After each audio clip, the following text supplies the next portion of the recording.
Hey, this is Mike, and we're back. We're back with our oyster kits. Now, over a course of 3 to 4 weeks, we've been spraying the inside of the tent and keeping water on the plate. And these slowly begin to grow until you see what we have here. Now, this particular one, it grew quite a bit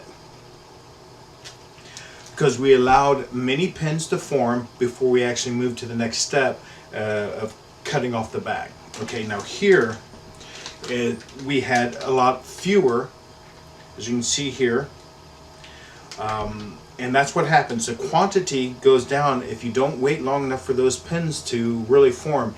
I like to see maybe no less than 8 to 10. Okay, sometimes there's a lot more, but I just want no less than that, or else you kind of gyp yourself on quantity, and there is no guarantee that this will fruit a second time, although you can give it a try. All you do is you add water into the bag, let it soak for about 2 days, pour the water out and put it back into growing conditions and just see what happens.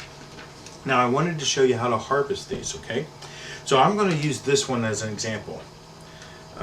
These are really nice, and I'll get you a quick close-up. That's not too bad. This is just where it's drying out a little bit. That's not too bad at all.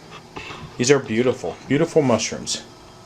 Now, harvesting these really can get more simple than this. All we're going to do is maybe snap it off, and that's it. Now, if there is some substrate that sticks to the bottom, I just like to take a pair of scissors and trim that off. See, just like that. Now, this right now is kind of soft and pliable, so don't freak out because people will contact me and going, these are really soft, they're kind of bruising when I squeeze them.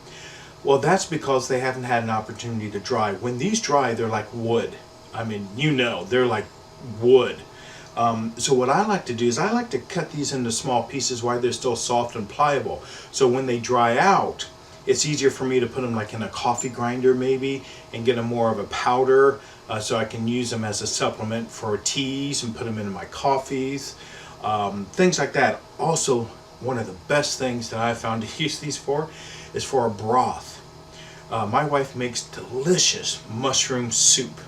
Not the creamy kind that you see from Campbell's, I mean like real mushroom soup.